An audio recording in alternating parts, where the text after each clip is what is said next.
I'm fucking shit up in this bitch and everybody knows it. I think it's Richard Millet. 12K, 15, 115. I'm gonna breeze past the 10 million mark. Damn! You can have your own island. It's almost 20 million.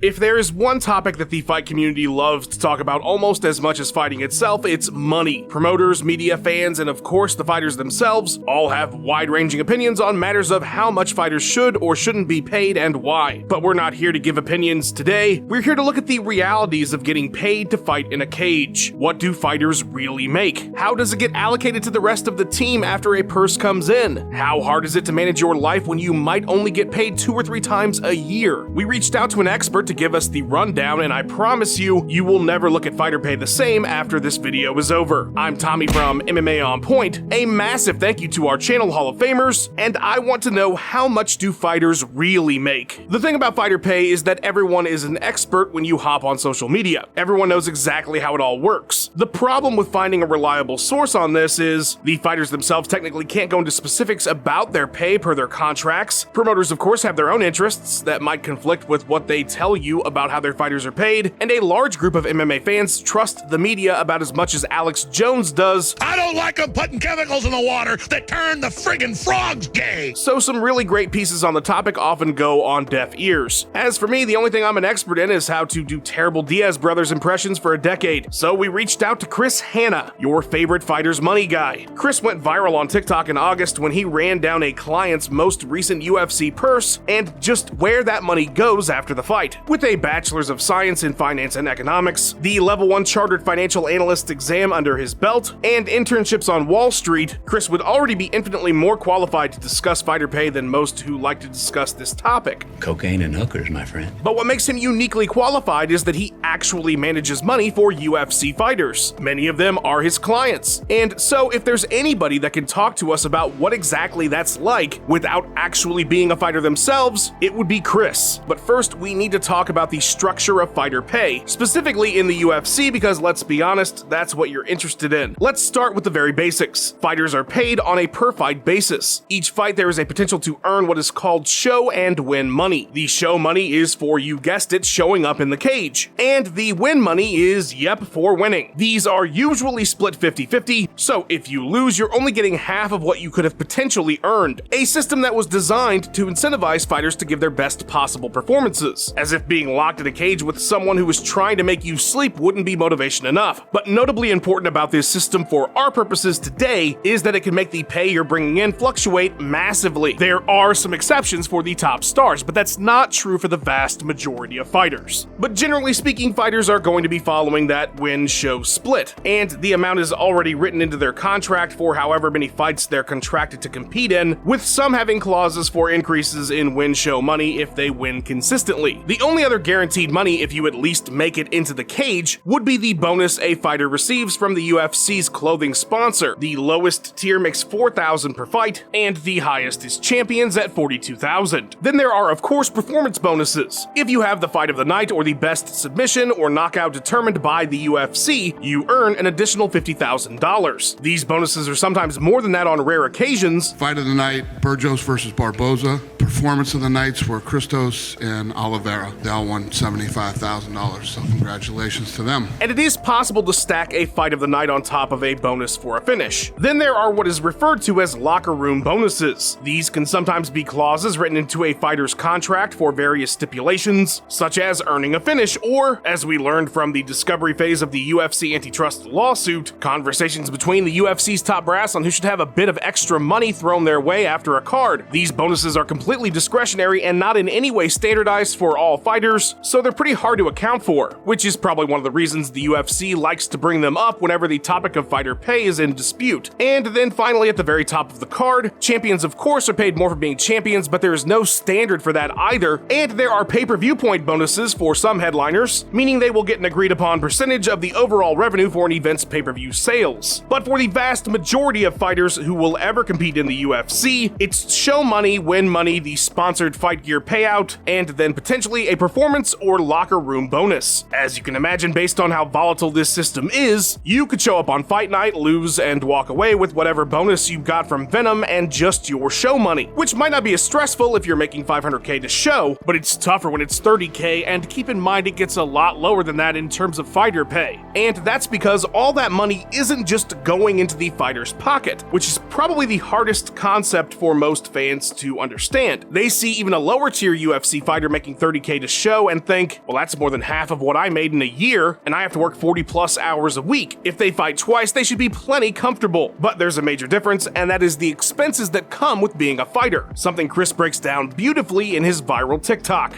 Next, he's got to pay his managers and coaches. His manager gets 10% of show plus win money, so none of his bonuses. His striking, BJJ, and strength coaches each get about 3.5%, and his nutritionist gets 1.5%. Again, only of show plus win money.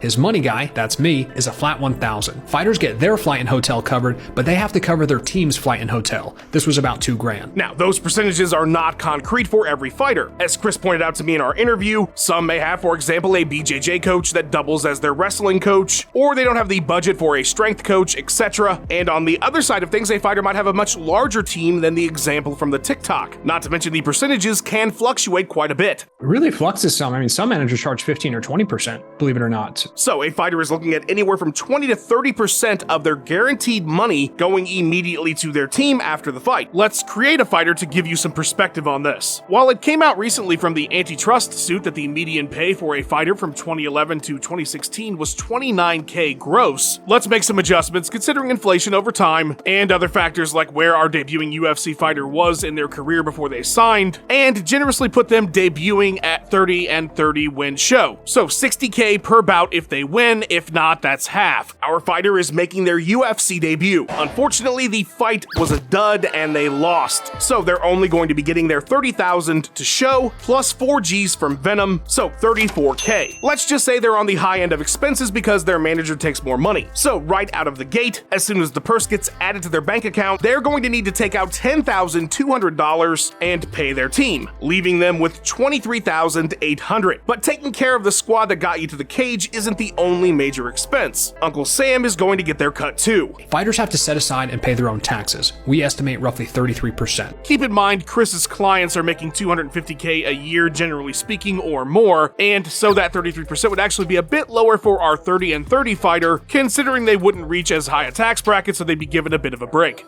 And that's of his pre-tax profit, not his total earnings. And this is the part that I think most regular folks don't quite understand, because most people have a job where they're an employee, but fighters are independent contractors. Your average tax rate is going to be higher as as an independent contractor. Everyone pays a payroll tax. If you're a W-2 employee, you're paying Social Security and Medicare. As a W-2 employee, you're paying about 7.5%, and your employer is paying 7.5%.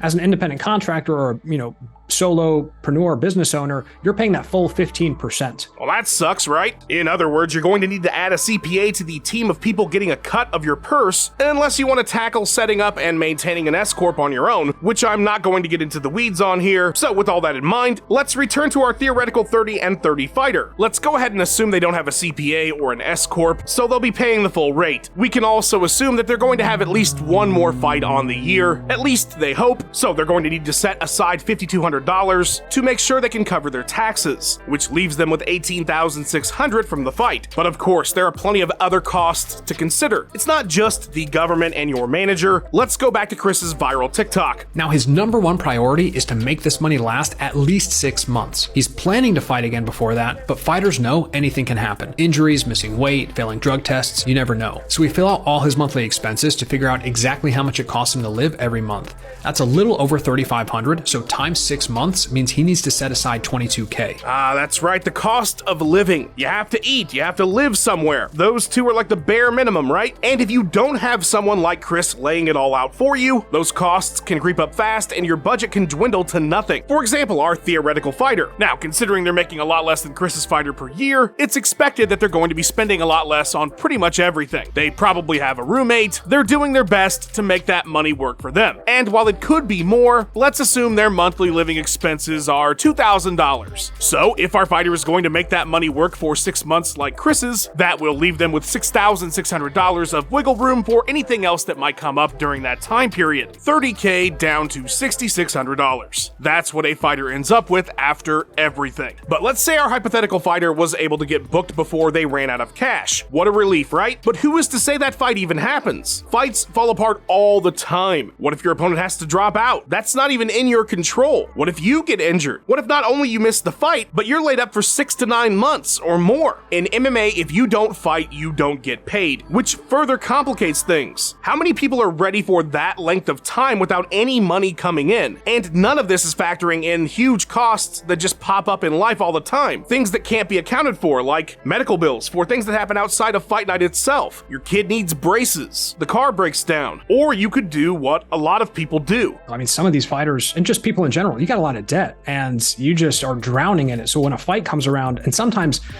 because of that layoff, you're accumulating, or fighters will be accumulating credit card debt because they haven't gotten paid. So they're living on credit cards leading up to the fight, expecting that they're going to make some money and pay it off. Maxing out credit cards and just paying back the minimum as interest accumulates isn't exactly ideal, is it? We have seen fighters in debt. I feel like I should not be needed to borrow money for my training camp. At some point, I'm going to go after those money. We have seen fighters with side jobs. These things are realities. There's obviously a higher echelon of fighter that doesn't have these struggles, but that certainly doesn't mean they don't have other things to consider with their money. While we explored a fictional 30 and 30 fighter, which is a solid example of what it might be like earning a yearly living as a UFC fighter, with all the costs that come along with it, keep in mind that a lot of fighters have started out with contracts as low as 12 and 12. Much harder to manage. On the other end of the spectrum, of course, there are fighters who are making 3 times as much as Chris's client just stepping into the cage. That said, when you look at something like the NFL league minimum, which is $750,000, it does put some things into perspective. Now, yes, football is way bigger than MMA, and some of those individual franchises are worth more than the UFC itself. But when you consider the revenue brought in and the basement and ceiling of earners in both sports, it is not unreasonable to think a UFC fighter could be making 50 and 50 at the lowest, which would make fighting full-time and managing their money, as we demonstrated in this video, a lot easier. And obviously, there is a lot of room to make some serious money at the top of the sport, but as this video shows, both the getting of the money and the spending of it can be a lot more complicated than fans probably think. Now, having someone like Chris would be a huge help, I'm sure, but he generally only works with clients making $250K or more a year. And so to wrap up our interview, I asked him what advice he would give to any fighter, whether he has them as a client or not, about money. You just have to look at the numbers. You just have to have the numbers right out in front of you, which is what most people do not do. What they do is they try and scrape by, that money sits in one account.